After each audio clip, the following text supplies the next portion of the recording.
Rajasthan current affairs जुलाई 2026 programme में आपका स्वागत है। इस प्रोग्राम में हम जुलाई 2026 से संबंधित जितनी भी महत्वपूर्ण खबरें हैं जो आपकी परीक्षा के लिहाज से इम्पोर्टेंट हैं, आरएएस परीक्षा में जहां से प्रश्न आने की संभावना है, उन सभी पर विस्तार से चर्चा करने वाले हैं। जुलाई माह से संबंधित चाहे वो राष्ट्रीय घटना हो, अंतर्राष्ट्रीय घटना हो या आपकी राजस्थान विशेष की घटना हो, इन सभी पर बात होगी। तो ये सेशन आपके लिए बहुत इंपॉर्टेंट होने वाला है। अपने दोस्तों को भी इस वीडियो का लिंक कॉपी करके भेज दीजिएगा, क्योंकि जुलाई माह का संपूर्ण जो आपका करंट अफेयर्स का सेक्शन है वो इस प्रोग्राम के माध्यम से तैयार हो जाएगा। चलिए आज की पहली खबर को देखते हैं कि जो कि जुलाई 2026 से संबंधित है। राजस्थान और हरियाणा यमुना जल परियोजना समझौता, एक महत्वपूर्ण समझौता हुआ राजस्थान और हरियाणा के बीच। किसको लेकर के? यमुना के जल को लेकर के। और ये किसकी उपस्थिति में हुआ? केंद्रीय गृह मंत्री अमित शाह की उपस्थिति में हुआ। इसका उद्देश्य क्या है? इसका उद्देश्य है कि जो पश्चिमी यमुना नहर है, जिसका निर्माण मध्यकाल में फिरोज शाह तुगलक के द्वारा करवाया गया था, वहां से भूमिगत पाइपलाइन के माध्यम से राजस्थान का जो हिस्सा है इस जल में, उस जल को लेकर के आना है, ताकि राजस्थान में पेयजल की यानी पीने के जल की जो आवश्यकता है उसकी पूर्ति की जा सके। 3 भूमिगत पाइपलाइन के माध्यम से ये जल लाना है। और भूमिगत पाइपलाइन की इंपॉर्टेंस क्या है? क्योंकि अगर आप सामान्य रूप से नहर के माध्यम से जल लाएंगे तो भूमि में यानी मिट्टी में भी उससे जल रिसता है और साथ ही वाष्पोत्सर्जन की प्रक्रिया के माध्यम से काफी जल की हानि होती है।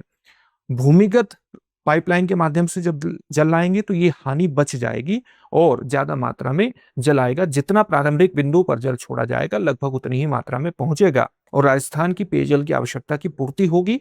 जुलाई से अक्टूबर तक राजस्थान को लगभग 580 MCM यानी मिलियन क्यूबिक मीटर जल मिलेगा इसके माध्यम से। इस परियोजना समझौता का आधार क्या है? ऊपरी यमुना बेसिन जल बंटवारा 1994 का जो मेमोरेंडम ऑफ अंडरस्टैंडिंग है वो इसका आधार है। अगली खबर को देखते हैं। अगली खबर है ई गवर्नेंस पर 29वां राष्ट्रीय सम्मेलन। तो एक महत्वपूर्ण राष्ट्रीय सम्मेलन हुआ जिसकी संख्या 29वीं है और ये ई गवर्नेंस पर है, यानी इलेक्ट्रॉनिक गवर्नेंस पर है, डिजिटल गवर्नेंस पर है। तो आप डिजिटल गवर्नेंस को बढ़ावा देकर के नागरिक केंद्रित प्रशासन को बढ़ावा देना चाहते हैं, ताकि सरकारी सेवाओं की नागरिकों तक पहुंच को बढ़ाया जा सके, सरकारी सेवाएं उन्हें आसानी से प्राप्त हो सके। इसी को लेकर के एक राष्ट्रीय सम्मेलन है जिसका नाम है national convention on electronic governance. तो ये कहां पर आयोजित हुआ? जयपुर में हुआ। तो इसलिए विशेष रूप से इंपॉर्टेंट हो जाता है। किसके द्वारा आयोजित करवाया गया? तो इसमें है department of administrative reform and public grievances, MeitY यानी ministry of electronics and information technology और राजस्थान सरकार, इनके द्वारा यह करवाया गया। इसकी थीम क्या रही? इसकी थीम रही यानी इसका मुख्य विषय रहा विकसित भारत 2047 AI सक्षम, डेटा संचालित और सुरक्षित डिजिटल शासन।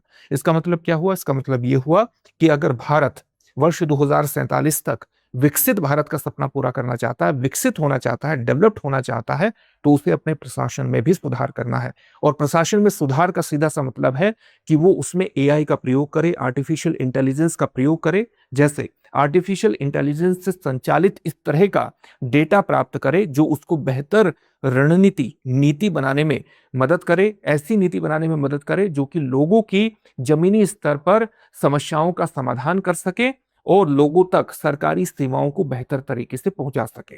यही इस थीम का मतलब है। इसका उद्घाटन किसके द्वारा किया गया? मुख्यमंत्री भजनलाल शर्मा के द्वारा।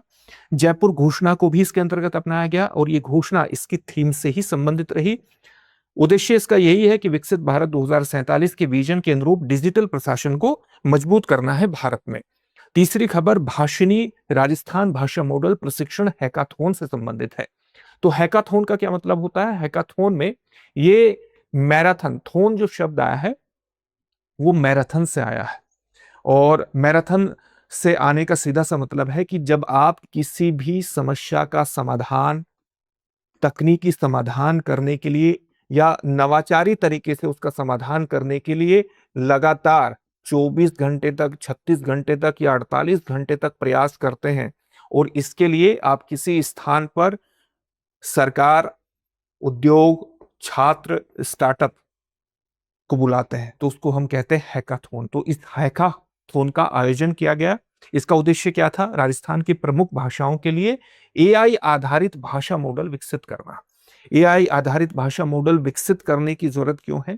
क्योंकि आप जानते हैं कि आज भी अगर हम किसी सरकारी, उदाहरण लीजिए, किसी सरकारी सेवा को हम ऐसी जगह पहुंचाने जाते हैं जो हमारी भाषा नहीं बोलता है, उसकी अपनी भाषा है।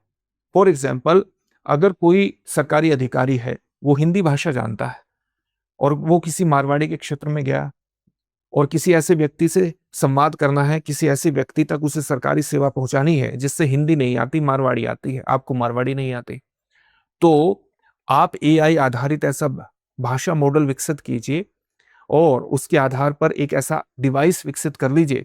इस डिवाइस की भी हम बात करेंगे, जिसका प्रदर्शन यहाँ पर किया गया है।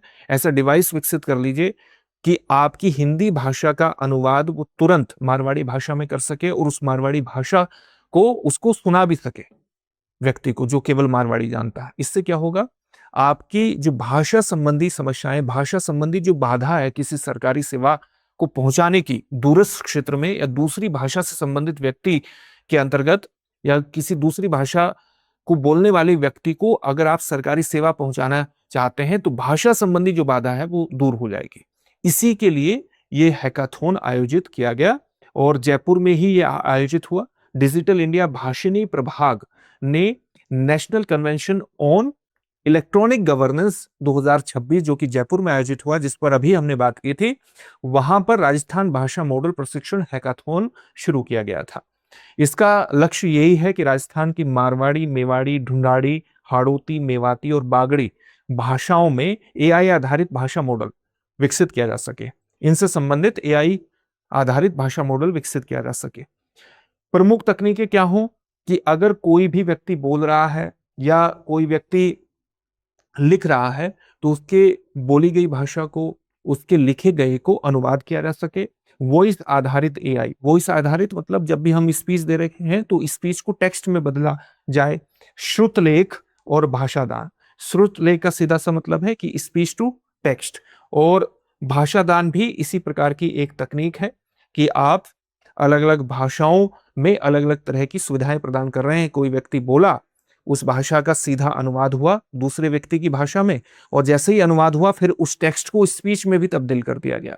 इस तरह की सुविधाओं से संबंधित प्रमुख तकनीकें हैं ये सब। मारवाड़ी कहां पर बोली जाती है? जोधपुर और उसके आसपास के क्षेत्र में बोली जाती है। मेवाड़ी कहां पर बोली जाती है? मेवाड़ी आपके चित्तौड़गढ़, भीलवाड़ा और उदयपुर में बोली जाती है। ढूंढाड़ी कहां पर बोली जाती है? ढूंढाड़ी आपकी जयपुर, टोंक, दौसा, अजमेर में बोली जाती है। हाड़ौती आपका जो दक्षिण पूर्वी हिस्सा है राजस्थान का, कोटा, बूंदी, बारां, झालावाड़, वहां बोली जाती है। मेवाती अलवर, भरतपुर में। बागड़ी कहां पर बोली जाती है? बागड़ी भाषा बोली जाती है आपके श्रीगंगानगर, हनुमानगढ़ और चूरू के क्षेत्र में। तो इन सभी में जो राजस्थानी भाषा है, एआई आधारित भाषा मॉडल विकसित करना ही इसका उद्देश्य था, जो हैकाथॉन आयोजित किया गया था। यहाँ पर भारत का पहला हैंडहेल्ड, यानी हाथ में लेकर के एक स्थान पर दूसरे स्थान पर, एक स्थान से दूसरे स्थान पर जिस डिवाइस को ले जाया जा सके, वो हैंडहेल्ड डिवाइस होता है। बहुभाषी यानी मल्टीलिंगुअल एज एआई डिवाइस, जिसका नाम है सुनो सूत्र, भी प्रदर्शित किया गया। इसका सीधा सा मतलब है कि आपको इंटरनेट की या क्लाउड सर्विस की आवश्यकता नहीं है। आपके पास एक ऐसा एआई डिवाइस है जिसको आप हाथ में लेकर के एक स्थान से दूसरे स्थान पर जा सकते हैं। आपने कोई भी भाषा में, हिंदी में या इंग्लिश में कोई बात बोली, फिर वो तुरंत उस बात को सुन करके उसका अनुवाद किसी दूसरी भाषा के व्यक्ति की भाषा में करेगा। मान लीजिए कोई व्यक्ति ढूंढाड़ी बोलता है तो ढूंढाड़ी भाषा में उसका अनुवाद करेगा और अनुवाद को करके फिर उस टेक्स्ट को स्पीच में तब्दील कर देगा। ये इस प्रकार का डिवाइस है और इसमें आपको इंटरनेट या क्लाउड सर्विस की आवश्यकता नहीं है। इसका नाम क्या है? सुनो सूत्र है। साथ ही यहाँ कई तरह की जन सेवा से संबंधित चीजों को भी, जन सेवा समाधानों को भी प्रस्तुत किया जो एआई से संबंधित है, यानी एआई द्वारा उपलब्ध कराए गए हैं। जैसे CP grams, centralised public grievance redress and monitoring system, कि आप, एक पोर्टल है ये पोर्टल, जहां पर आप अपनी किसी शिकायत को पोर्टल पर दर्ज कर सकते हैं। इसके अलावा न्याय सेतु, लोगों तक न्याय प्रणाली को या न्यायिक व्यवस्था को किस प्रकार से आसान तरीके से पहुंचाया जा सके। आरोग्यवाणी, ये आपकी स्वास्थ्य सेवाओं से जुड़ी हुई एक महत्वपूर्ण जनसेवा समाधान है जो एआई बेस्ड है। सभासार, सभासार का क्या मतलब है कि मान लीजिए 50 लोग हैं, वो एक मीटिंग कर रहे हैं, तो ये जो सभासार फीचर है एआई का, ये क्या करेगा, इसमें ये मीटिंग 1 घंटा तक चली, तो 1 घंटा तक इसमें जो भी बातें हुई उसके प्रमुख पॉइंट्स को ये समराइज कर देगा इस प्रकार से, यानी मिनट्स तैयार कर देगा।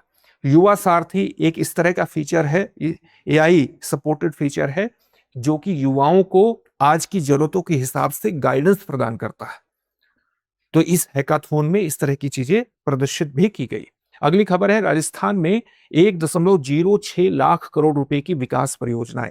तो हाल ही में हमारे देश के प्रधानमंत्री नरेंद्र मोदी ने राजस्थान का दौरा किया था और वहां पर इन परियोजनाओं का, कई परियोजनाएं ऐसी हैं जिनकी आधारशिला रखी गई, शिलान्यास किया गया, और कई परियोजनाएं ऐसी हैं जिनको देश को समर्पित किया गया, वो पूरी हो गई।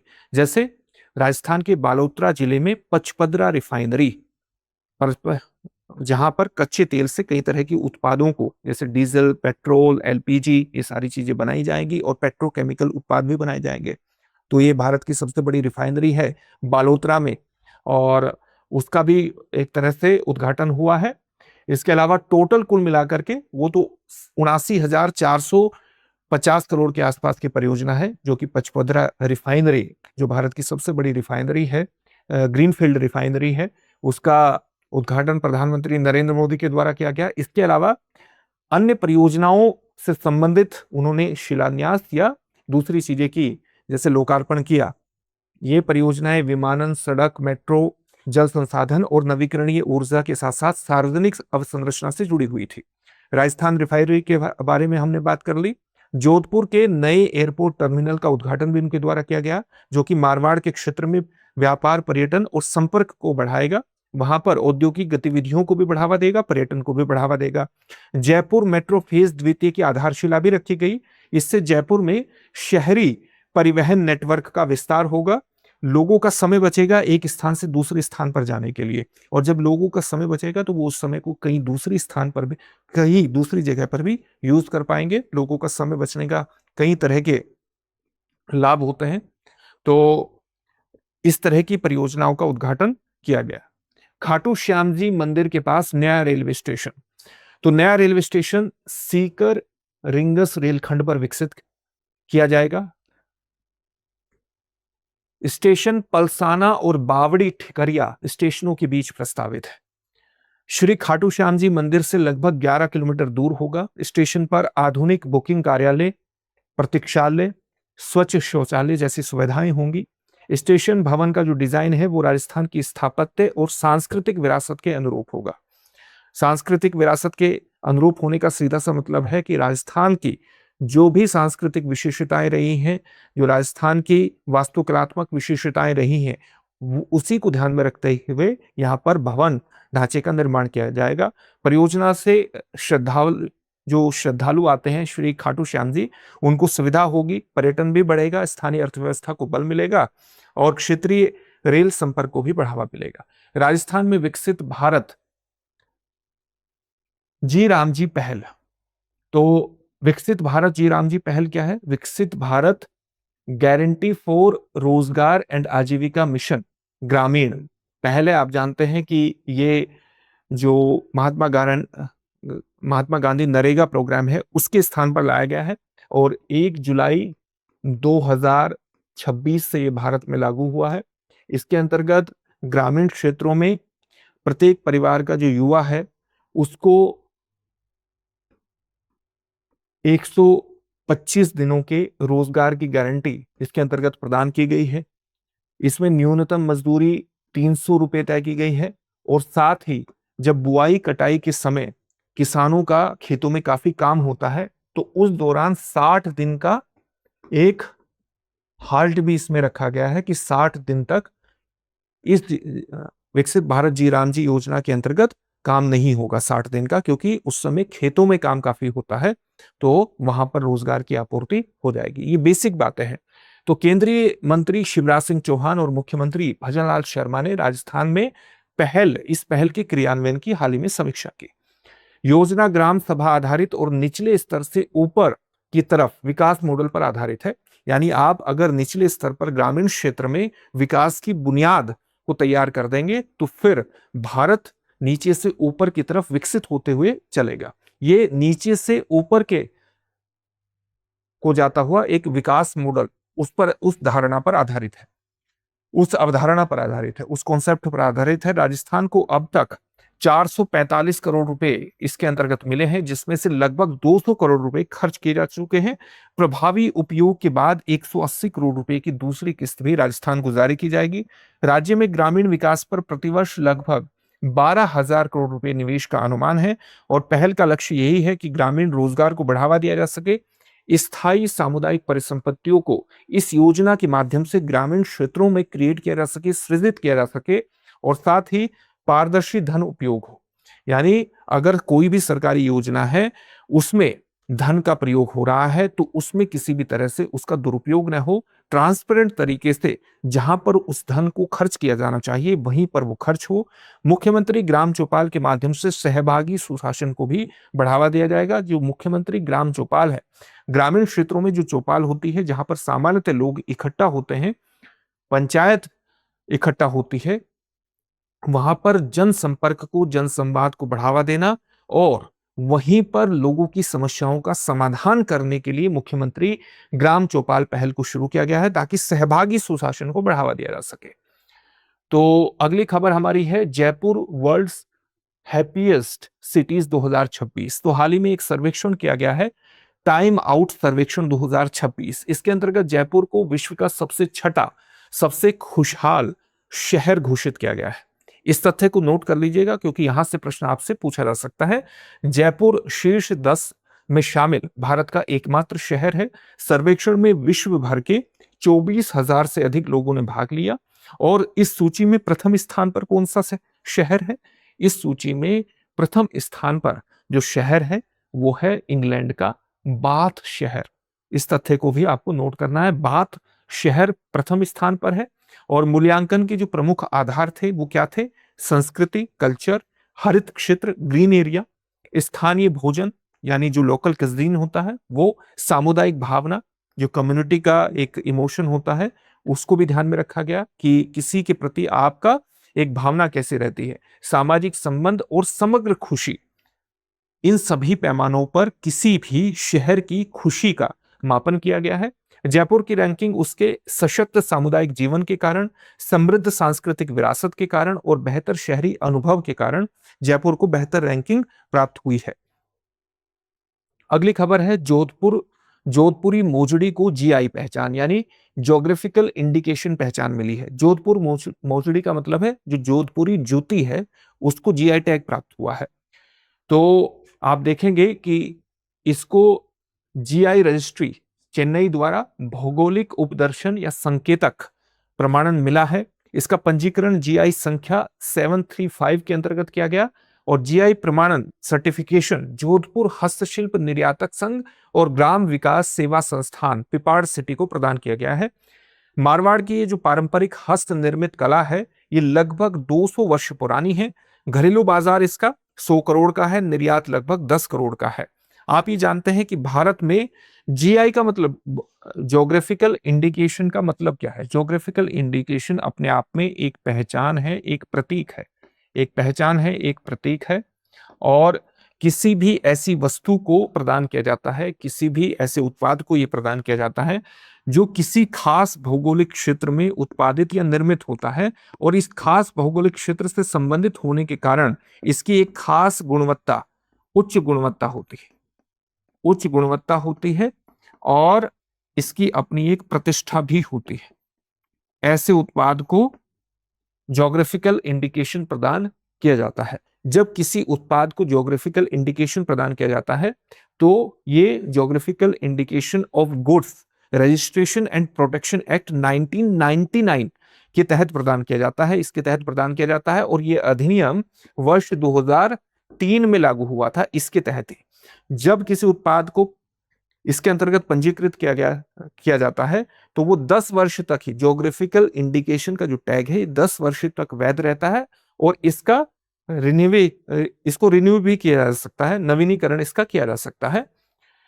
ज्योग्राफिकल इंडिकेशन अगर आप किसी उत्पाद को प्रदान कर देते हैं तो इसका फायदे क्या है? इसके फायदे यह है कि अगर कोई भी, जैसे जोधपुरी मोजड़ी को ये प्राप्त हुआ, जोधपुरी जूती को ज्योग्राफिकल इंडिकेशन प्राप्त हो गया है, तो कोई भी दूसरा किसी स्थान पर, फॉर एग्जांपल श्री गंगानगर में या भारत के दूसरे हिस्से में जूती का निर्माण करके अगर उसे जोधपुरी जूती के नाम से बेचा जाता है तो वो क्या है, वो कानूनन गलत है। क्यों? क्योंकि कानूनी संरक्षण जोधपुरी जूती को प्राप्त हो गया है। तो इस प्रकार से कानूनी संरक्षण प्रदान करती है। तो कानूनी संरक्षण इसकी एक महत्वपूर्ण उद्देश्य, एक महत्वपूर्ण इस ज्योग्राफिकल इंडिकेशन का महत्व है कि आपको किसी भी उत्पाद को एक कानूनी संरक्षण प्राप्त हो जाता है। साथ ही ये प्रामाणिकता को भी निर्धारित करता है। मान लीजिए मार्केट में कोई भी उत्पाद आता है और वो जोधपुरी जूती के नाम से आता है, जोधपुरी मोजड़ी के नाम से आता है, तो उसकी प्रामाणिकता तय हो जाती है। क्यों? उसे ज्योग्राफिकल इंडिकेशन मिला हुआ है, तो उसकी प्रामाणिकता तय होती है और जो उपभोक्ता है वो उस पर आसानी से फिर विश्वास भी करने लगते हैं। और ज्योग्राफिकल इंडिकेशन न केवल राष्ट्रीय स्तर पर पहचान प्रदान करता है किसी भी उत्पाद को, बल्कि अंतर्राष्ट्रीय स्तर पर भी उसकी पहचान को सिक्योर कर देता है। इससे इसका मार्केट बढ़ता है, मार्केट बढ़ता है तो मांग बढ़ती, मतलब जब इसके बारे में ज्यादा से ज्यादा लोगों को पता लगेगा तो वो उसको इसकी डिमांड करेंगे, और जब डिमांड करेंगे तो इसका ज्यादा से ज्यादा उत्पादन होगा, और ज्यादा से ज्यादा उत्पादन होगा तो स्थानीय कारीगर और स्थानीय उद्योग को बल मिलेगा, और स्थानीय उद्योग को बल मिलेगा तो लोगों को रोजगार मिलेगा। तो इस तरह से इसका औद्योगिक गतिविधियों के विस्तार में भी फायदा है। अगली खबर है इंटरनेशनल टाइप 1 डायबिटीज समिट 2026। तो महत्वपूर्ण समिट है। टाइप 1 जो डायबिटीज है, डायबिटीज के कई टाइप होते हैं। Type 1 diabetes auto immune disease होती है। ऑटो इम्यून डिजीज ऐसी होती है जब आपकी ही प्रतिरक्षा प्रणाली, रोगों से लड़ने वाली जो आपकी प्रणाली है, वो आपकी ही कोशिकाओं को नष्ट करना शुरू कर दे। तो टाइप 1 डायबिटीज में क्या होता है कि आपकी जो प्रतिरक्षा प्रणाली है, रोगों से लड़ने वाली जो आपकी पूरी प्रणाली है, पूरी कोशिकाएं हैं या पूरा तंत्र है, तो वो क्या करनी, वो इंसुलिन हार्मोन जो कि आपके शरीर में ब्लड शुगर को नियंत्रित करता है, मैनेज करता है, प्रबंधित करता है, तो इंसुलिन हार्मोन उत्पादित करने वाली जो आपकी अग्नाशय की बीटा कोशिकाएं हैं उन पर अटैक कर देता है, और इससे इंसुलिन उत्पादित नहीं हो पाता। इसलिए इसको ऑटोइम्यून डिजीज कहते हैं। टाइप 1 में क्या होता है कि आपके शरीर की प्रतिरक्षा प्रणाली इंसुलिन हार्मोन का को स्रावित करने वाला जो बीटा कोशिकाएं हैं, जो कि आपके अग्नाशय की बीटा कोशिकाएं हैं, उनको नष्ट करना शुरू कर देता है। उससे होता है टाइप 1 डायबिटीज। इससे इंसुलिन नहीं बन पाता है। तो इस समस्या का समाधान किस प्रकार से किया जाए? इंटरनेशनल समिट हुआ इसको लेकर के, और इस समिट का आयोजन कहां पर हुआ? जोधपुर में हुआ। इसलिए विशेष रूप से महत्वपूर्ण हो जाता है। कब से कब तक हुआ? 30 जुलाई से 1 अगस्त 2026 के दौरान हुआ। इसके आयोजनकर्ता कौन थे? द फ्रेंड्स ऑफ मेवाड़ इसके आयोजनकर्ता थे। और सहयोगी संस्थाएं कौन सी थी? ब्रेक थ्रू T1D और विलियम क्लिंटन फाउंडेशन। मुख्य उद्देश्य क्या था? भारत में टाइप 1 डायबिटीज इकोसिस्टम को मजबूत करना। जब हम इकोसिस्टम की बात करते हैं तो इसका मतलब क्या है? किसी भी व्यवस्था के संपूर्ण पक्ष, जैसे टाइप 1 डायबिटीज का इलाज करने वाले अस्पताल है या नहीं है, उन अस्पतालों में डॉक्टर है या नहीं है, नर्स, यंत्र, मशीनें जो किसी रोग की पहचान कर सकें, उस तरह की पूरी व्यवस्था को आप क्या, और फिर मरीजों का इलाज, ये सारी व्यवस्था इकोसिस्टम में आ जाती है। तो इसमें प्रमुख विषय किस तरह के शामिल किए गए? एक तो सबसे पहले आपको रोग की पहचान करनी है, त्वरित गति से शीघ्र निदान करना है, फिर लोगों को अफोर्डेबल यानी जितना खर्च वो सहन कर सके उस खर्च पर उनको इलाज उपलब्ध करवाना। इंसुलिन है या नहीं, क्योंकि आप व्यक्तियों को इंसुलिन के इंजेक्शन भी देने पड़ते हैं, तो इंसुलिन पर्याप्त है या नहीं। सतत ग्लूकोज निगरानी, लोगों का जो ब्लड शुगर है उसकी सतत निगरानी करना। और डिजिटल स्वास्थ्य, कोई दूर दराज के क्षेत्र में व्यक्ति स्थित है, वो हॉस्पिटल में नहीं आ सकता, तो टेलीमेडिसिन के माध्यम से उसे सलाह देना। तो इस तरह की व्यवस्था मौजूद है या नहीं, ये सारे प्रमुख विषय थे इस समिट में। समिट में मानसिक स्वास्थ्य सहायता, एकीकृत यानी इंटीग्रेटेड देखभाल मॉडल और समान स्वास्थ्य पहुंच पर भी चर्चा हुई थी। अगली खबर हमारी संबंधित है कॉमनवेल्थ शांति मध्यस्थता एवं विधि शासन सम्मेलन से। इस सम्मेलन का आयोजन कहां पर किया गया? राजस्थान के जयपुर में इस सम्मेलन का आयोजन किया गया 31 जुलाई से 2 अगस्त के दौरान। इस सम्मेलन का जो केंद्र था वो था शांति मध्यस्थता और विधि का शासन। यानी आपको क्या करना है कि लोगों के बीच बहुत से झगड़े चलते रहते हैं तरह तरह के, तो उनका समाधान किस प्रकार से करना है। उनका समाधान करना है मध्यस्थता के माध्यम से। लोग हमेशा अदालतों का ही रुख ना करें, क्योंकि जब अदालतों में जाते हैं तो कई बार समय भी लग जाता है और समय लगने के साथ-साथ लोगों का काफ़ी खर्च भी होता है। तो आपको वैकल्पिक जो विवाद समाधान प्रणाली है वो अपनानी है, चाहे वो आर्बिट्रेशन के माध्यम से करें, रिकॉन्सिलिएशन के माध्यम से करें, कैसे भी करें। तो इस सम्मेलन में वैकल्पिक विवाद समाधान पर चर्चा हुई, नागरिक अधिकारों की रक्षा किस प्रकार से की जा सके और न्याय तक लोगों की पहुंच कैसे एस्टेब्लिश की जा सके, उस पर चर्चा हुई है। न्याय प्रणाली को अधिक तीव्र, प्रभावी, सुलभ और सतत बनाने का ही इस पूरे सम्मेलन का उद्देश्य था। इसमें कॉमनवेल्थ कि जो 52 राष्ट्र हैं, उनको आमंत्रित किया गया था और 30 कॉमनवेल्थ देशों ने इसमें भागीदारी की है। चलिए, अब देखते हैं राष्ट्रीय और अंतर्राष्ट्रीय खबरों। राष्ट्रीय और अंतर्राष्ट्रीय खबरों में पहली खबर है एकीकृत राष्ट्रीय ऊर्जा नीति ढांचे का प्रस्ताव। Integrated national energy policy framework का प्रस्ताव है और ये जो प्रस्ताव है वो किसने दिया है? भारतीय राष्ट्रीय विज्ञान अकादमी ने एकीकृत ऊर्जा नीति का प्रस्ताव दिया है। इसका लक्ष्य क्या है? इसका लक्ष्य है वर्ष 2047 तक भारत को ऊर्जा आत्मनिर्भरता हासिल करवाना और साथ ही 2070 तक भारत का जो नेट जीरो उत्सर्जन टारगेट है, जो नेट जीरो का नेट न्यूट्रलिटी का टारगेट है, उसको प्राप्त करना है। इसका मतलब क्या है कि भारत जितना कार्बन डाइऑक्साइड का या ग्रीन हाउस गैसेस का उत्सर्जन कर रहा है, उतने ही भारत की ताकत हो पौधारोपण के माध्यम से या कार्बन कैप्चर के माध्यम से कि हम अतिरिक्त carbon dioxide green house gases का उत्सर्जन न करें, बल्कि जितना भी हमारे द्वारा अतिरिक्त कार्बन डाइऑक्साइड या ग्रीन हाउस गैसेस अन्य जैसे मीथेन है, नाइट्रस ऑक्साइड है, इस क्लोरोफ्लोरोकार्बन है, उनका उत्सर्जन हो रहा है, तो भारत ऐसी व्यवस्थाओं को क्रिएट कर दे कि उतनी ही मात्रा में अतिरिक्त कार्बन डाइऑक्साइड को कैप्चर कर ले, ग्रीन हाउस गैसेस को कैप्चर कर ले। यानी भारत के द्वारा वायुमंडल में अतिरिक्त रूप में ग्रीन हाउस गैसेस का उत्सर्जन न हो। इस तरह की व्यवस्था को हम कहते हैं नेट न्यूट्रलिटी, नेट जीरो उत्सर्जन। ये भारत ने 2070 तक टारगेट रखा है और इसके लिए जरूरी है कि भारत एनर्जी ट्रांजिशन, ऊर्जा संक्रमण की ओर जाए। ऊर्जा संक्रमण का सीधा सा मतलब है कि नवीकरणीय ऊर्जा, स्वच्छ ऊर्जा को बढ़ावा दे और कोयला आधारित जो ताप विद्युत संयंत्र हैं या कोयला आधारित जो ऊर्जा स्रोत हैं, उन पर अपनी निर्भरता को कम करें। इसके लिए भारत को कोयला नीति या हाइड्रोजन नीति या सोलर नीति, इसके बजाय एक होलिस्टिक नीति अपनानी है जो सभी चीजों को कवर कर सकती हो। इसी को हम कहते हैं इंटीग्रेटेड राष्ट्रीय ऊर्जा नीति, integrated national energy policy framework, जहां पर कोयला, गैस, परमाणु ऊर्जा, नवीकरणीय ऊर्जा और हरित हाइड्रोजन का संयुक्त नियोजन किया जा सके। नवीकरणीय ऊर्जा क्षमता भारत की वर्ष 2015 के में जहां लगभग 40 गीगावाट थी, अब वो 2025 में 260 गीगावाट पहुंच चुकी है। तो नवीकरणीय ऊर्जा के क्षेत्र में काफी प्रगति हुई है। अब हमें क्या करना है कि इसके द्वारा ये राष्ट्रीय विज्ञान अकादमी है, इसने एक राष्ट्रीय विद्युत डेटा केंद्र और एआई आधारित ग्रिड प्रबंधन भी प्रस्तावित किया है। इसका मतलब क्या है कि बिजली से संबंधित जितना भी डेटा है, जितनी मांग है, जितनी आपूर्ति है, उसका डेटा हमें मिलता रहे, उसका एक केंद्र बन जाए और एआई की भी इसमें मदद मिले। यानी किस स्थान पर बिजली की कितनी डिमांड है और वहां पर किस तरह से बिजली पहुंचानी है, इसका प्रबंधन एआई जनरेटेड मॉडल के माध्यम से किया जाए कि एआई हमें उसके बारे में सूचना दे, क्योंकि ये बहुत बड़े स्तर पर कहां पर किस तरह से ऊर्जा की डिमांड बढ़ रही है या कम हो रही है, इसके बारे में एआई हमारी मदद कर सकता है। साथ ही भारत को अपनी कई चुनौतियों को भी पार करना होगा। कई चुनौती क्या है कि भारत को अपनी ट्रांसमिशन कैपेसिटी बढ़ानी होगी, यानी जो ग्रिड है वहां से वास्तव में दूरस्थ क्षेत्रों तक पारेषण लाइन, ट्रांसमिशन लाइन एस्टेब्लिश करके लोगों तक बिजली पहुंचाना।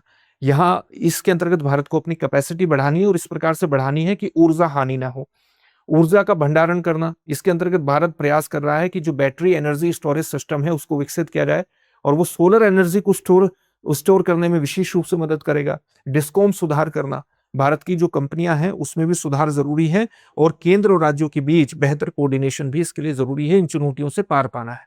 अगली खबर 16वां भारत जापान वार्षिक शिखर सम्मेलन।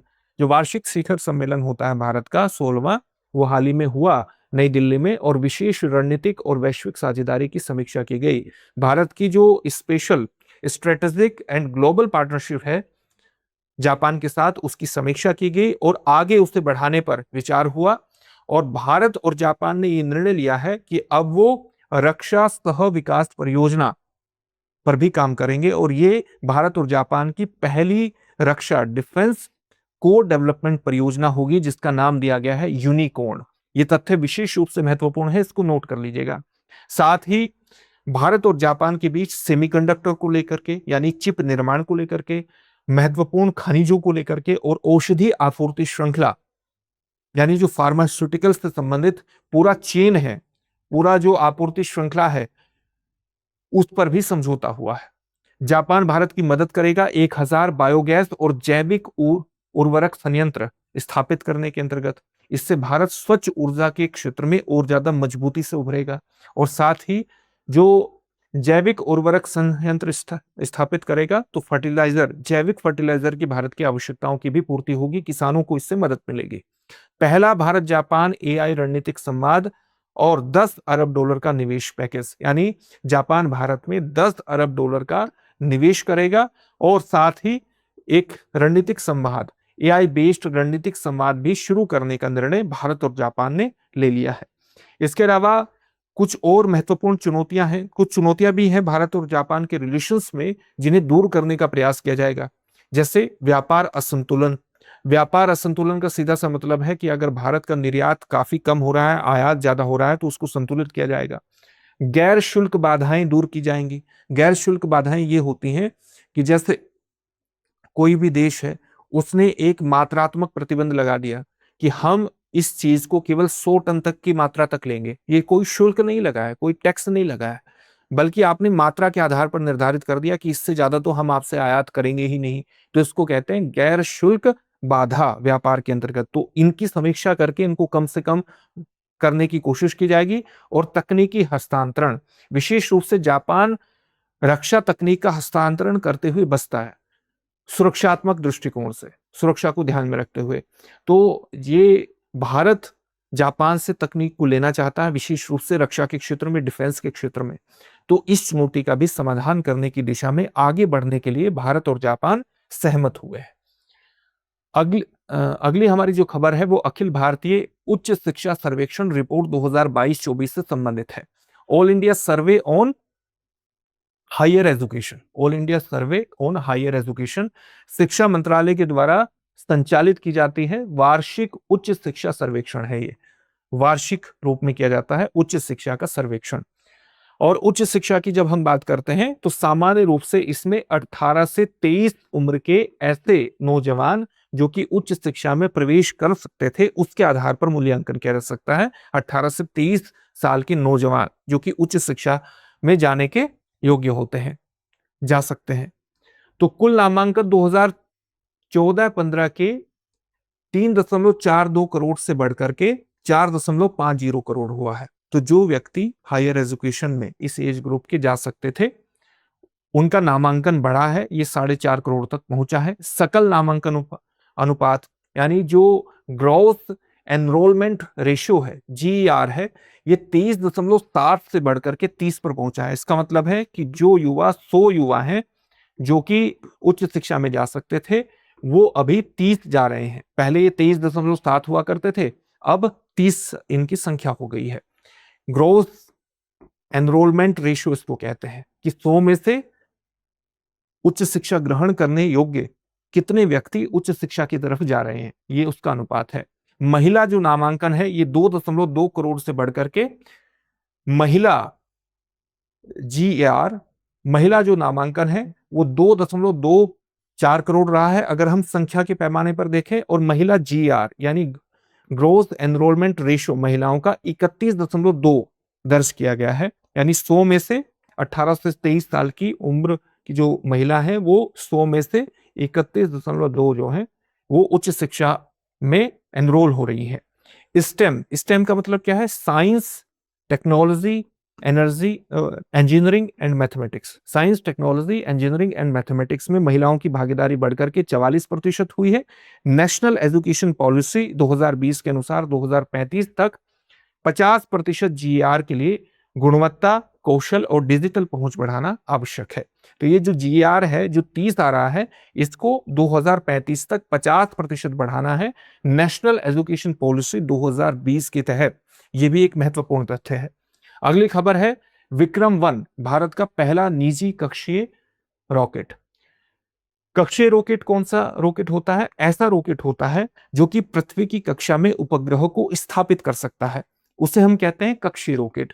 निजी का मतलब क्या है कि ये इसरो के द्वारा, इंडियन स्पेस रिसर्च ऑर्गेनाइजेशन के द्वारा नहीं छोड़ा गया है, बल्कि एक निजी कंपनी स्थापित हुई है, उसके द्वारा ये रॉकेट छोड़ा गया है, जो कि पृथ्वी की कक्षा में जो पेलोड है वो उपग्रहों को स्थापित कर सकता है। और इस तरह का ये भारत का पहला है, इसलिए इसको कहा गया है भारत का पहला निजी कक्षीय रॉकेट, जिसका नाम है विक्रम-1। तो कौन सी निजी कंपनी है जिसने ये उपलब्धि हासिल की है? इस निजी कंपनी का नाम है स्काई रूट एरोस्पेस। और किस मिशन के तहत ये उपलब्धि हासिल की गई है? मिशन आगमन के तहत। मिशन आगमन के तहत ही विक्रम-1 को लॉन्च किया गया था। भारत का पहला निजी रूप से विकसित कक्षीय रॉकेट है। लगभग 300 से 480 किलोग्राम पेलोड निम्न पृथ्वी कक्षा में ले जाने में ये सक्षम है। जब हम निम्न पृथ्वी कक्षा की बात करते हैं, लो अर्थ ऑर्बिट की बात करते हैं, तो ये कौन सी कक्षा है? ये पृथ्वी की सतह से 160 किलोमीटर से लेकर के 2000 किलोमीटर की कक्षा होती है। सामान्य रूप से जब आप इंटरनेशनल स्पेस स्टेशन को भी देखेंगे तो वो 400 से 450 किलोमीटर की ऊंचाई पर स्थित होता है। ये जो इंटरनेशनल स्पेस स्टेशन है वो भी लो अर्थ ऑर्बिट में ही है, लो अर्थ ऑर्बिट में ही, LEO में ही है। जैसे भारत में अंतरिक्ष, अगर आप देखेंगे कि भारत जो है, ये जो पेलोड निजी कक्षीय रॉकेट है विक्रम-1, इसके माध्यम से भी इतनी ही लो अर्थ ऑर्बिट में ही ये किसी उपग्रह को स्थापित करने की क्षमता विक्रम-1 के माध्यम से ये हासिल की गई है। कार्बन कंपोजिट संरचना, इस रॉकेट की जो संरचना है वो कार्बन कंपोजिट है। इसका मतलब है कि ये रॉकेट काफी हल्का है, और काफी हल्का होने के साथ साथ काफी मजबूत भी है। इसमें जो इंजन इस्तेमाल किया गया है वो रमन इंजन, उसे नाम दिया गया है CV रमन के नाम पर। और ये 3D प्रिंटेड है। 3D प्रिंटेड का सीधा सा मतलब है कि 3D प्रिंटिंग का एडिटिव मैन्युफैक्चरिंग का प्रयोग किया गया है। एडिटिव मैन्युफैक्चरिंग का प्रयोग किया गया है, तो इसके निर्माण में भी एडिटिंग फैक्चरिंग का प्रयोग, मैन्युफैक्चरिंग का प्रयोग किया गया है, तो इसके निर्माण में भी कम समय लगा है, कम सामग्री में और बहुत तेजी से इसका निर्माण करने में सक्षम हुए हैं रमन इंजन का। भारत में अंतरिक्ष स्टार्टअप की संख्या 2026 में 400 से अधिक, 2026 में भारत में अंतरिक्ष स्टार्टअप की संख्या कितनी हो गई है? 400 से अधिक हो गई है। लेकिन अभी कुछ सुधार करने की आवश्यकता है। निजी क्षेत्र अंतरिक्ष स्पेस के क्षेत्र में किस प्रकार से फंक्शन करें, इसके लिए एक कानून की आवश्यकता है, अंतरिक्ष कानून की।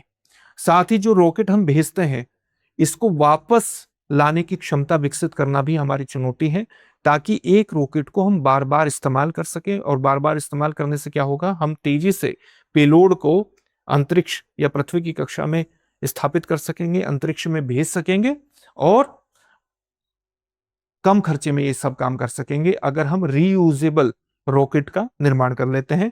स्वदेशी आपूर्ति श्रृंखला को विकसित करना, स्पेस टेक्नोलॉजी से संबंधित, यानी कलपुर्जे जब हम निर्मित करते हैं तो उस वे कलपुर्जे भी भारत में ही निर्मित हो, बाहर से हमें कोई चीज न मंगानी पड़े। स्वदेशी आपूर्ति श्रृंखला अंतरिक्ष के फील्ड में विकसित करना भारत की एक प्रमुख चुनौती है। सेमिकोन 2.0 कार्यक्रम, सेमिकोन कार्यक्रम का सीधा सा मतलब है सेमीकंडक्टर कार्यक्रम, कि भारत चिप का निर्माण स्वतः करे, विदेशों पर निर्भर न रहे। और चिप का इस्तेमाल आप कहां पर करते हैं? आप स्मार्टफोन में करते हैं, कंप्यूटर में करते हैं, आप अपने इलेक्ट्रिक व्हीकल्स में करते हैं, कार में करते हैं। दैनंदिन उपयोग में इसका लगातार उपयोग बढ़ता ही जा रहा है, सेमीकंडक्टर अर्धचालक का। और सबसे प्रमुख कौन सा सेमीकंडक्टर माना जाता है? सिलिकॉन, जिसका इस्तेमाल आप बहुत सी जगहों पर करते हैं।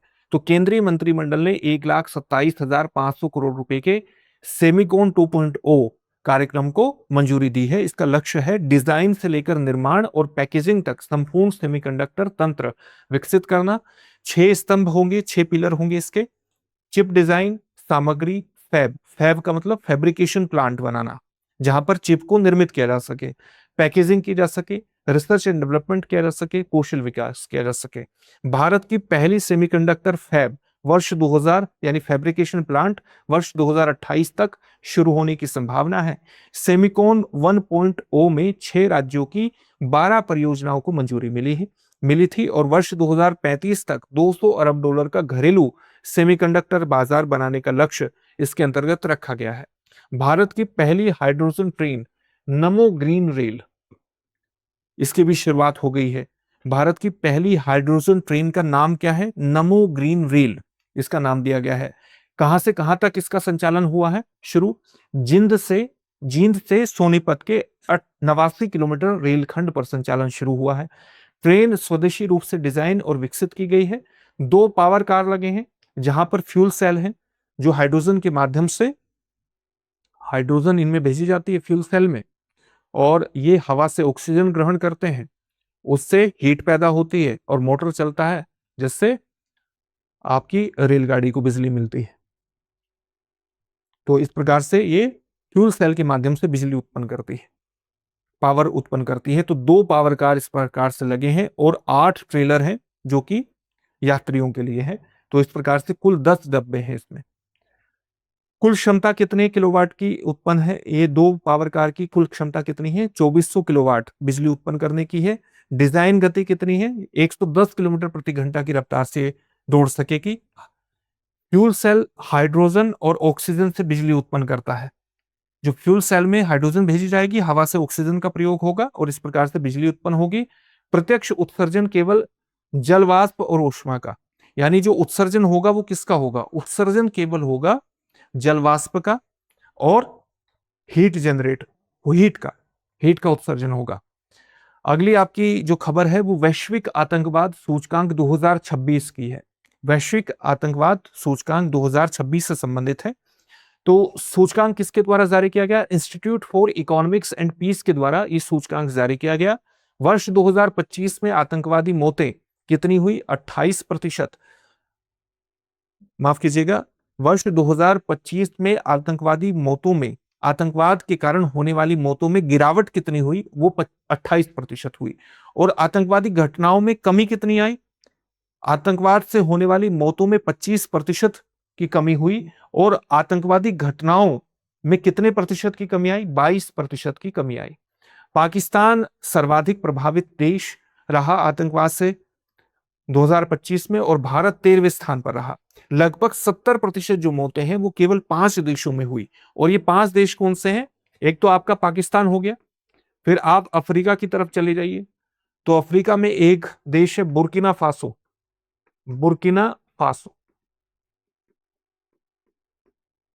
वो इसके अंतर्गत शामिल है। एक है आपका नाइजीरिया,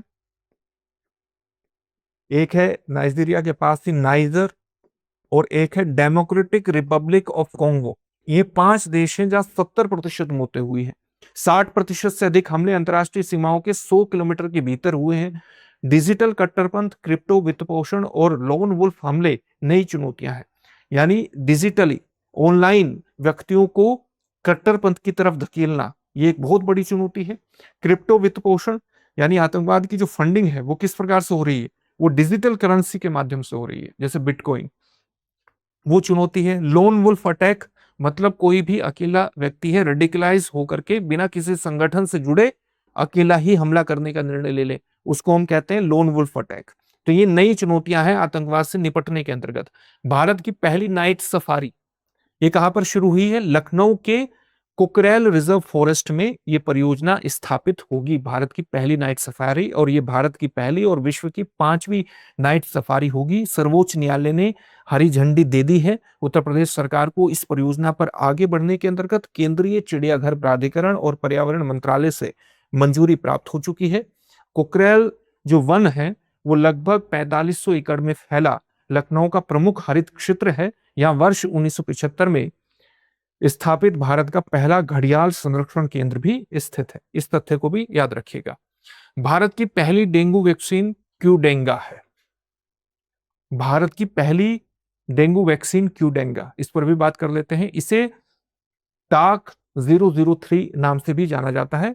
और टाक नाम आया है टाकेडा कंपनी, जापान की टाकेडा कंपनी ने ही इसको विकसित किया है, वहीं से ये नाम आया है। इसे जीवित कमजोर, एक आप कह सकते हैं लाइव एनिमेटेड रिकॉम्बिनेंट और टेट्रावेलेंट वैक्सीन है। इसका सीधा सा मतलब है कि इसमें वायरस को के जीवित संस्करण का या जीवित वायरस का प्रयोग किया गया है, जो कि कमजोर प्रकार का है। कमजोर प्रकार का वायरस ये है कि अगर वास्तविक वायरस है डेंगू का, वो तो बीमारी पैदा कर देगा, लेकिन ये जो वैक्सीन बनाने के अंतर्गत जिस वायरस का प्रयोग किया गया है, ये कमजोर प्रकार का वायरस है। जब आप इसका वैक्सीन में प्रयोग करेंगे तो आपको ये बीमारी नहीं देगा, और बीमारी नहीं देगा तो क्या काम करेगा, ये केवल आपके इम्यून सिस्टम को, आपके शरीर की प्रतिरक्षा प्रणाली को उत्तेजित करेगा। और जब आपकी प्रतिरक्षा प्रणाली को काम करना शुरू कर देगी, और फिर वास्तव में अगर कोई डेंगू मच्छर बाद में आपको प्रभावित करता है, संक्रमित करता है, तो आपकी प्रतिरक्षा प्रणाली ही उससे निपट लेगी। इस तरह की वैक्सीन ये है, और इसे जेनेटिक इंजीनियरिंग के माध्यम से विकसित किया गया है। टेट्रावैलेंट का मतलब है, टेट्रा का मतलब होता है चार, वैलेंट का मतलब होता है प्रकार। तो डेंगू की जो चार प्रकार हैं, डेनवी 1, डेनवी 1, डेनवी 2, डेनवी 3, डेनवी 4, सभी पर यह वैक्सीन काम करेगी। सभी पर ये सभी के अंतर्गत सुरक्षा प्रदान करेगी। 4 से 60 वर्ष के लोगों को बिना पूर्व रक्त परीक्षण के, यानी उनका ब्लड टेस्ट करने की आवश्यकता नहीं है, उनको ये वैक्सीन दी जा सकती है 4 से 60 वर्ष के लोगों को। और जो हमारा central drugs standard control organisation है, उसने औषधि एवं प्रसाधन सामग्री अधिनियम 1940 के तहत इसको मंजूरी प्रदान कर दी है। यानी ड्रग्स एंड कॉस्मेटिक्स एक्ट 1940 के तहत central drug standard control organisation के द्वारा इसे अनुमति प्रदान कर दी गई है, मंजूरी दे दी गई है। सारनाथ भारत का 45वां यूनेस्को विश्व धरोहर स्थल बना है। सारनाथ उत्तर प्रदेश के वाराणसी जिले में स्थित है। इसे बुसान में विश्व धरोहर समिति के 48वें सत्र में सूचीबद्ध किया गया है। सारनाथ के बाद भारत में विश्व धरोहर स्थलों की संख्या कितनी हो गई, नोट कर लीजिएगा, 45 हो गई है। बुद्ध ने सारनाथ में अपना पहला उपदेश दिया था, जिस घटना को हम धर्म चक्र प्रवर्तन के नाम से जानते हैं। धमेख स्तूप, चौखंडी स्तूप, अशोक स्तंभ इसके प्रमुख अवशेष है, और सारनाथ का जो सिंह स्तंभ का शीर्ष है वही भारत का राष्ट्रीय प्रतीक भी है। ग्लासगो कॉमनवेल्थ गेम्स 2026 ये 23 जुलाई से 2 अगस्त 2026 तक चले हैं। आप जानते हैं किसको कितना पदक मिला है वो हम अगली क्लास में देखेंगे, लेकिन यहां सामान्य जानकारी हासिल कर लीजिए आप कि जो कॉमनवेल्थ गेम्स थे जो कि ग्लासगो में हुए हैं स्कॉटलैंड में, ये कॉमनवेल्थ गेम्स का 23वां संस्करण था। इस बात को ध्यान में रखिएगा। इसमें लगभग 3000 खिलाड़ियों ने भाग लिया है, और 74 राष्ट्र और क्षेत्र इसका भाग बने हैं। कुल 10 खेल इसमें शामिल किए गए थे, जिनमें 6 पूर्णतः एकीकृत पैरा स्पोर्ट्स शामिल थे। Integrated para sports, complete integrated para sports का सीधा सा मतलब है कि जो पैरा खिलाड़ी हैं वो अलग से उनके लिए आयोजन नहीं किया जाएगा, बल्कि 6 पूर्णतः जो इंटीग्रेट पैरा स्पोर्ट्स थे वो इसमें शामिल किए गए हैं, उनको इंटीग्रेट किया गया है। इसका मतलब यह है कि पैरा खिलाड़ियों के लिए कोई अलग आयोजन नहीं होगा। ये जो मुख्य आयोजन है उसी में उनका जो दिव्यांग खिलाड़ी हैं उनका भी इसी के अंतर्गत आयोजन हुआ है, उनके भी खेल हुए हैं। प्रतियोगिताएं ग्लासगो के 4 प्रमुख स्थलों पर 8 मील के दायरे में आयोजित की गई। आधिकारिक शुभंकर क्या रहा, फिनी, और स्कॉटलैंड के राष्ट्रीय पशु यूनिकॉर्न पर यह फिनी आधारित था। फिनी को ग्लासगो के 24 विद्यालयों के 76 बच्चों के सुझावों से बनाया गया। 2030 कॉमनवेल्थ गेम्स की मेजबानी कौन करेगा, भारत करेगा, और ये भारत के अहमदाबाद में होगा 2030 का कॉमनवेल्थ गेम्स। 72वें राष्ट्रीय फिल्म पुरस्कार 2024 घोषणा कब की गई, 18 जुलाई 2026 को सूचना एवं प्रसारण मंत्रालय के द्वारा घोषणा हुई। सर्वश्रेष्ठ फीचर फिल्म का अवार्ड किसे मिला, राष्ट्रीय फिल्म पुरस्कार 72वें में आर्टिकल 370 को मिला। सर्वश्रेष्ठ अभिनेत्री का पुरस्कार यामी गौतम आर्टिकल 370 के लिए घोषित हुई। सर्वश्रेष्ठ अभिनेता का जो पुरस्कार है वो ममूटी और कार्तिक आर्यन को मिलेगा। सर्वश्रेष्ठ निर्देशक राजकुमार पेरियासामी अमरन फिल्म के लिए, और सर्वश्रेष्ठ जो लोकप्रिय फिल्म है वो कल्कि 2898 एडी ये घोषित हुई है। विंबलडन ओपन 2026 के बारे में भी जान लेते हैं। लंदन में संपन्न विंबलडन ओपन 2026 में पुरुष एकल का खिताब जेनिक सिनर ने जीता और महिला एकल खिताब लिंडा नोस्कोवा ने जीता। जेनिक सिनर कहाँ के हैं? इटली के हैं, और इन्होंने फाइनल में जर्मनी के अलेक्जेंडर ज़्वेरेव को हराया और इस प्रकार से लगातार दूसरी बार पुरुष एकल का खिताब जीतने में कामयाब रहे।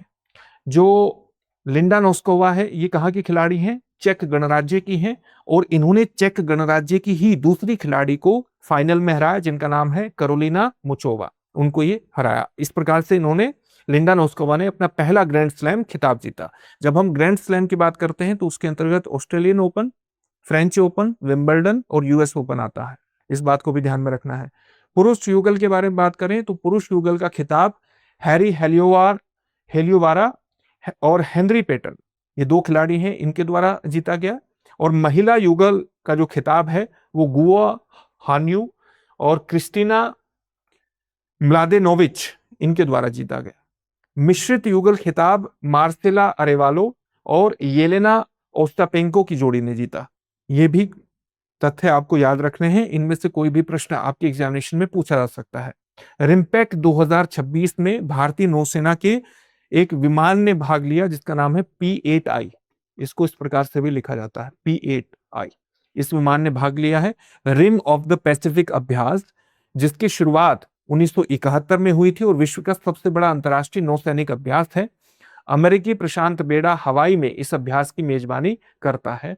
अमेरिका का जो पैसिफिक फ्लीट है वो हवाई द्वीप में इस अभ्यास की मेजबानी करता है जिसका नाम है रिम्पैक। तो फुल फॉर्म है रिम्पैक की, रिम ऑफ द पैसिफिक। और वर्ष 2026 का संस्करण में भारतीय नौसेना के P8I विमान ने हिस्सेदारी ली। 30वें संस्करण की थीम क्या रही? Partners integrated and prepared. वो जुड़े हुए हैं, आपस में संयुक्त हैं और किसी भी खतरे का सामना करने के लिए तैयार हैं। अभ्यास में 30 देश, 30 से अधिक पोत और 5 पनडुब्बियों के अलावा 200 से अधिक विमानों ने हिस्सेदारी की। भारत इंडोनेशिया व्यापक रणनीतिक साझेदारी। तो भारत और इंडोनेशिया की जो साझेदारी है वो अब केवल व्यापार तक सीमित नहीं है, बल्कि वो रक्षा क्षेत्र तक, समुद्री सुरक्षा तक विस्तारित हो चुकी है। सहयोग रक्षा, समुद्री सुरक्षा, खनिज, डिजिटल और कृषि क्षेत्रों तक बढ़ चुका है। इंडोनेशिया ने $20 करोड़ की 2 ब्रह्मोस बैटरियां खरीदने का भी समझौता किया है, और भारत की जो अस्त्र मिसाइल है जो कि हवा से हवा में मार करती है, उसका भी पहला निर्यात आदेश भारत को मिला है। निर्यात, एक्सपोर्ट करने का आदेश भारत को, ऑर्डर, आदेश का मतलब है ऑर्डर प्राप्त हुआ है, जो कि भारत की डिफेंस उपकरणों को या डिफेंस इक्विपमेंट को वैश्विक बाजार में, भारत के डिफेंस उपकरणों की वैश्विक बाजार में बढ़ती मांग को प्रदर्शित करता है। मलक्का जलडमरू मध्य के निकट सबांग बंदरगाह का संयुक्त विकास भारत और इंडोनेशिया के द्वारा किया जाएगा। मलक्का जलडमरू मध्य के निकट एक बंदरगाह है सबांग, इसका विकास भारत और इंडोनेशिया दोनों मिलकर के करेंगे। ONDC यानी open network for digital commerce आधारित इंडोनेशिया ओपन नेटवर्क लॉन्च किया गया। इसके अलावा कुछ महत्वपूर्ण चुनौतियों पर भी बल दिया गया जिनका समाधान करना है। भारत और इंडोनेशिया के बीच व्यापार असंतुलन को दूर करने का प्रयास करना है। अगर किसी देश का निर्यात ज्यादा होता है, आयात कम होता है, तो उसमें एक संतुलन स्टैब्लिश करना है। साथ ही भारत अपने तेल के लिए बहुत बड़े स्तर पर इंडोनेशिया के पॉम ऑयल पर निर्भर है, तो इस निर्भरता को भी कम करना पड़ेगा, क्योंकि किसी भी संकट की स्थिति में ये बेहतर चीज नहीं होगी कि भारत इतने बड़े स्तर पर इंडोनेशिया के पॉम ऑयल की तरफ निर्भर रहे। इसके अलावा जो चीन सेंट्रिक आपूर्ति श्रृंखला है वो भी भारत और इंडोनेशिया की दोनों के लिए एक प्रमुख चुनौती है, विशेष रूप से सेमीकंडक्टर के क्षेत्र में। और जो इमर्जिंग टेक्नोलॉजी है, जो रेयर अर्थ एलिमेंट्स की जो आपूर्ति श्रृंखला है, उस पर भारत और इंडोनेशिया दोनों ही अपनी निर्भरता को कम करना चाहते हैं। भारत ब्रिटेन व्यापक आर्थिक एवं व्यापार समझौता यानी comprehensive economic and trade agreement जो भारत और यूके के बीच हुआ है, वो उसके साथ साथ डबल कंट्रीब्यूशन कन्वेंशन 15 जुलाई 2026 से लागू हो गया है। तो ये जो सेटा है इसी को कहा जा रहा है मुक्त व्यापार समझौता भारत और यूके के बीच हुआ है।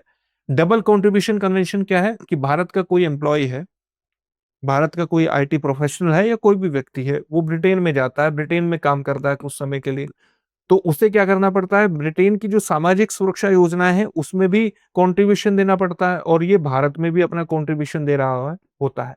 तो उसे दो जगह कंट्रीब्यूशन न देना पड़े, तो उससे क्या होगा, उससे लोगों की आवाजाही बढ़ेगी। तो इससे संबंधित भी एक कन्वेंशन हुआ है, एक समझौता हुआ है, वो भी लागू हो गया है 15 जुलाई 2026 से। जो मुक्त व्यापार समझौता है जिसे सेटा कहा जा रहा है, उसके अंतर्गत ब्रिटेन ने लगभग 99% भारतीय निर्यात को शून्य शुल्क पर रख दिया है, यानी उस पर किसी प्रकार का टैरिफ नहीं लगेगा। और भारत ने 89.5% टैरिफ लाइनों पर चरणबद्ध रियायतें दी हैं। यानी भारत जितना भी, इसका सीधा सा मतलब है, टैरिफ लाइन का मतलब है कि जो भी उत्पाद आ रहे हैं उन उत्पादों पर, इसी को, उन पर जो टैरिफ है, जो शुल्क है, उसको चरणबद्ध तरीके से धीरे धीरे रियायत प्रदान की जाएगी। 89.5% इस तरह के जो भी उत्पाद आ रहे हैं, ये उसके प्रतिशत को बता रहा है। कुछ ऐसे उत्पाद हैं, कुछ ऐसे क्षेत्र हैं जो कि मुक्त व्यापार समझौते से अलग रखे गए हैं, उनको इसमें शामिल नहीं किया गया है, और वो है डेयरी, मोटे अनाज, मिलेट्स, खाद्य तेल, सेब और सोना।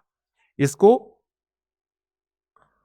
बाहर रखा गया है, इसको रियायत प्रदान की गई, ये बाहर है समझौते से। ब्रिटेन ने 12 सेवा क्षेत्रों और 137 उप क्षेत्रों में भारत को बाजार पहुंच प्रदान की है। वस्त्र, चमड़ा, औषधि, समुद्री उत्पाद और आभूषण निर्यात को इससे लाभ मिलेगा। अगली खबर भारत ऑस्ट्रेलिया वार्षिक नेताओं का शिखर सम्मेलन से संबंधित है 2026, और ये तीसरा शिखर सम्मेलन है। इसके अंतर्गत आप देखेंगे कि व्यापक रणनीतिक साझेदारी को मजबूत किया गया है, और रणनीतिक साझेदारी का सीधा सा मतलब है कि ये जो संबंध है भारत और ऑस्ट्रेलिया की, ये रक्षा, समुद्री सुरक्षा तक पहुंच चुके हैं। इसमें संयुक्त रक्षा एवं सुरक्षा सहयोग घोषणा को भी अपनाया गया। समुद्री सुरक्षा सहयोग को का रोडमैप तैयार किया गया, और तटरक्षक समझौता, यानी दोनों देशों की जो तटरक्षक हैं, जो कि समुद्र के ऊपर निगरानी रखते हैं, किसी भी आपातकालीन स्थिति से निपटने की कोशिश करते हैं, उससे संबंधित समझौता भी ये संपन्न हुआ है। असैन्य परमाणु समझौता लागू होने से यूरेनियम आपूर्ति का मार्ग खुलेगा। इसका सीधा सा मतलब क्या है कि दुनिया भर में ऑस्ट्रेलिया को एक महत्वपूर्ण आपूर्तिकर्ता, इंपोर्टेंट आपूर्तिकर्ता माना जाता है, सप्लायर माना जाता है। किसका माना जाता है? यूरेनियम का माना जाता है। तो यूरेनियम की आपूर्ति ऑस्ट्रेलिया जो है वो भारत में कर सकता है, उसी को लेकर के ये मार्ग खुला है, यूरेनियम आपूर्ति का मार्ग खुला है असैन्य परमाणु समझौता लागू होने से। इसके अलावा जो पैक्ट्स पहल है, जो कि साइबर और महत्वपूर्ण तकनीकी आपूर्ति श्रृंखला से संबंधित है, उसको अभी निर्णय लिया गया है, यानी partnership on cyber critical technologies and supply chains. तो साइबर खतरों से दोनों देश मिलकर के निपटेंगे, साथ ही जो क्रिटिकल टेक्नोलॉजीज हैं उसके अंतर्गत सहयोग करेंगे, जो आधुनिक उद्योगों को बढ़ावा देगी, इंक्लूडिंग आपकी चिप्स निर्माण और आपका रेयर अर्थ एलिमेंट्स आधारित उद्योग, और जो सप्लाई चेन्स है उसको भी सुरक्षित बनाने का प्रयास करेंगे। चीन की निर्भरता से हटने की कोशिश की जाएगी। ऑस्ट्रेलिया गगनयान के लिए कोकोस द्वीप पर ट्रैकिंग सुविधा उपलब्ध कराएगा। भारत का जो गगनयान मिशन है, ये भारत का पहला ह्यूमन स्पेस फ्लाइट है, तो मानव युक्त स्पेस मिशन है भारत का पहला। इसके लिए कोकोस द्वीप पर ट्रैकिंग सुविधा, यानी एक जो यान जाएगा उसकी पूरी ट्रैकिंग की जा सके, सारी स्थितियों पर नजर रखा जा सके, संचार उससे बनाए रखा जा सके, कम्युनिकेशन बनाए रखा जा सके, इसकी सुविधा को ट्रैकिंग सुविधा कहते हैं। तो ऑस्ट्रेलिया कोकोस द्वीप पर यह सुविधा भारत को प्रदान करेगा। अब आपके लिए एक अभ्यास प्रश्न है जिसका उत्तर आपको कमेंट बॉक्स में कमेंट करके देना है, और अभ्यास प्रश्न है, भारत में जीआई यानी ज्योग्राफिकल इंडिकेशन संरक्षण किस अधिनियम के तहत प्रदान किया जाता है? ट्रेडमार्क अधिनियम 1999, पेटेंट अधिनियम 1970, भौगोलिक संकेतक वस्तु पंजीकरण एवं संरक्षण अधिनियम 1999, कॉपीराइट अधिनियम 1957। अंतरित प्रश्न। इस प्रश्न का उत्तर कमेंट बॉक्स में कमेंट करके जरूर दीजिएगा। फिर से नए सेशन में मिलेंगे। धन्यवाद। अब एग्जाम की तैयारी को और बेहतर करने के लिए हमारे चैनल को लाइक, शेयर और सब्सक्राइब करना ना भूलें।